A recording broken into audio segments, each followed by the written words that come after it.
No More Heroes 3 is a game that I have such inspiration for because of the way it tries new things, and it's not afraid just to be itself. Made by the folks over at Grasshopper Manufacturer, with a long list of weird and unique weird games. The well-known titles as Lollipop Chainsaw, Killer 7, Killer Must Die, The Silver Case. No More Heroes being one of the main things. Frog Minute and Let It Die.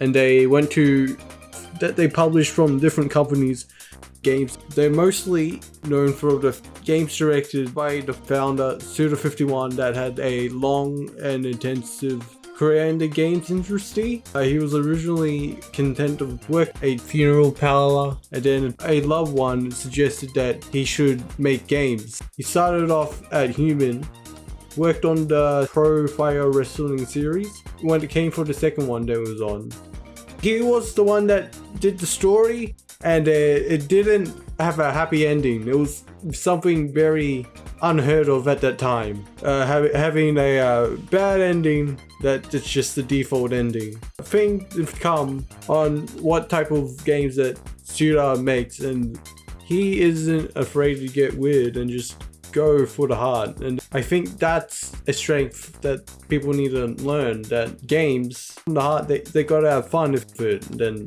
just believe in yourself. Anyway, the reason why some stuff that's in this game is just because Masuda51 or people like Grasshopper thought it was cool. The lightsaber, what? I mean it's good Japanese thing. The lamp light. Yes. I'm just slicing together now. Is that stuff like wrestling? Because he's a big wrestling fan. It's why Travis does wrestling moves and has a mech, and mix, because it's part of his likes, and he thinks it's cool, so he puts it in the game, and that's why. Yeah, his bike is just basically the bike from Akira. It's like an interview saying, "Oh yes, I thought it would be cool if I gave the bike from Akira and put it in this game." He even has like one of the shirts in the game is like a Revolver Digital shirt. Back to the things that Masuda51 finds cool and adds it in. One being opening and closing for each ranked assassin. There's like this little intro sequence. I'll play a bit now.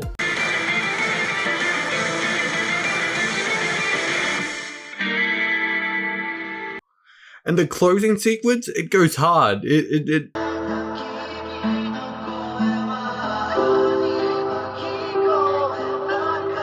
structures the thing just like you're watching a Netflix show, and that's pretty neat. Side missions where it's an old Common Core 64 visual novel style. It was in Travis Strikes Again, and you just go help people. It's a homage that not many people do. Story, he didn't have to include that, but it gives character to the world and stuff, just seeing Travis go on those ventures. This is like one of the most important things. Deathman, it's a game inside the game. The story goes, you open up with Travis's trying to watch online the ending to a game that, Deathman. But it's cool because it ties into the game mechanic, because after a certain point you can actually go play it and beat it, and that's pretty cool. There's points in the game where Travis is a character. He knows and likes to do his stuff. He starts ranting on about some old Zero thing that really gives a chance for Shuda just to give his appreciation for a certain aspect of some creative work. He will say some stuff referencing something, and then it's just censored because they don't own the rights, and that's kind of funny. Man, don't underestimate my prowess in battle. I'm right up there with Pick. Because No More Heroes 3 is kind of based off those references. Suda likes to wear his inspirations on his sleeve, and that is cool. One thing that happens at the very end. It is a nice Smash reference. Literally, Travis is in Smash Bros. It's just literally Smash Bros. You get 100% knockout. As a final battle, it's a good homage. Apparently, Masahiro Sakurai got a good laugh out of that boss fight when he played No More Heroes 3, and that's cool. Now I want to talk about one of his biggest inspirations that he taught. I want to talk about Makashi Miike, because after every single boss battle, you just get a conversation between Travis and Bishop. They just talk about Miike films, because Suda51 is a big Miike fan.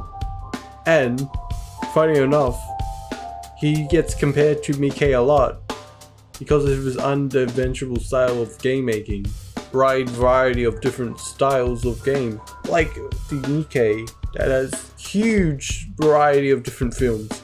Being from like live actions, horror, magical girls, game adaptations. He did like the JoJo's one, he did like Phoenix Wright one, he did the Yakuza one. Monsieur 51, his love of Miike and his stuff like that. There's a point where there's a save error causing Travis to die. He goes into Deathman, he meets his hero, his head gets decapitated. Then he wakes up to who other guess Mad himself, Makashi Miike. The person that people say that he's like sort of the video game version of Makashi Miike. But he also... Could you film a live action version of No More Heroes? Those people, same style that I respect. They are not afraid to just try different things. Not afraid just to do stuff and just make stuff. Because they are people that like stick to the vision to the very end. And that is highly recommendable. Meeting a soul with just one person's vision just sticking through it.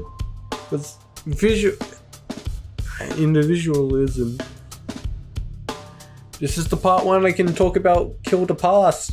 Kill the Past is Suda's philosophy. When he incorporates this in most of his games, it involves a character coming to terms and just killing the past that burdens them and just moving on. Killing the past is like one of the biggest themes in Suda51's and Grasshopper work. And that theme works here. They say it twice in the actual game. The true end is killing the past. It was like a boss from the previous game failed to kill the past and they died. They had to be put out of the misery. There was one thing I want to do about Kill the Past. I think Travis has essentially killed the past.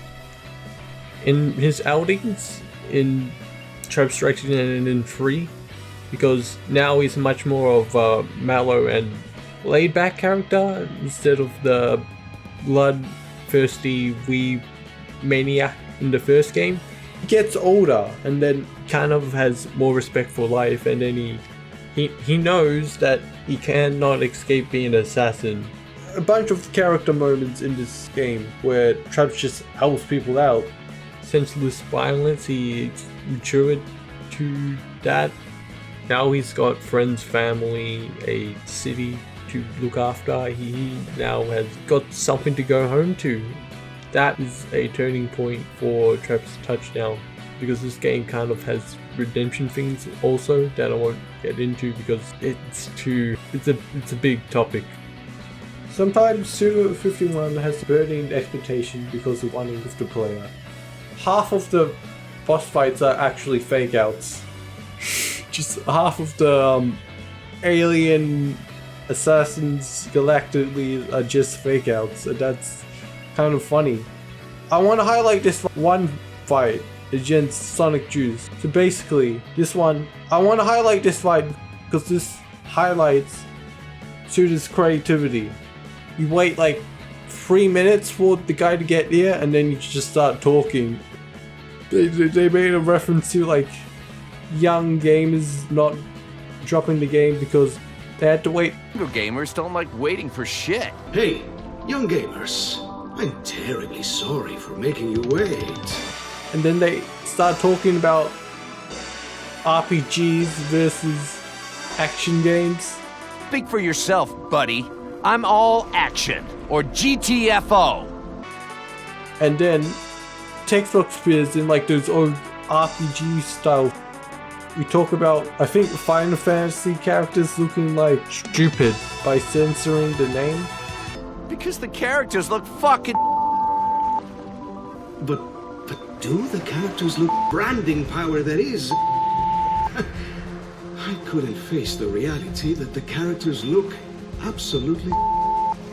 Cool thing about this boss fight is that it turns into like an RPG battle. You play it as an RPG, or you can attack the UI, get into the next phase. That's the more traditional No More Heroes fight. Like how Suda isn't afraid just to spice up the game with different varieties of flavors just because he thinks it's fun. Because that is very Suda 51. That, from my experience, No More Heroes 3 is not afraid to be itself.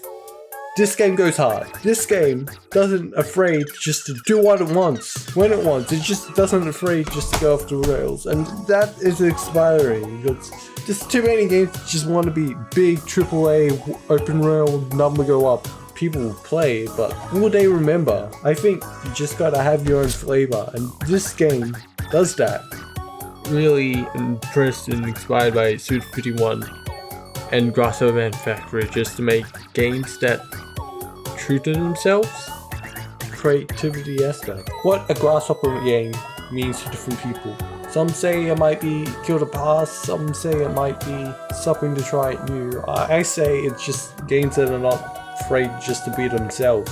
And from the Grasshopper company, I like how Suda 51 makes those games. In this video I barely scratched the surface because in Suda 51 games there's like a bunch of deep meaning, a bunch of stuff that doesn't mean much, and a bunch of different ways stuff can go, and interpretation, and the way that Suda and the Grasshopper team make stuff in their work. This was just a brief skim through of No More Heroes 3 because I didn't get into like the story, the bosses, cat out and wanted to talk about, but it might be a bit too long for this video.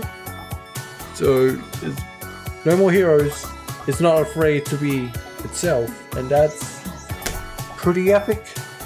Goodbye. I fell asleep. I'm game designer.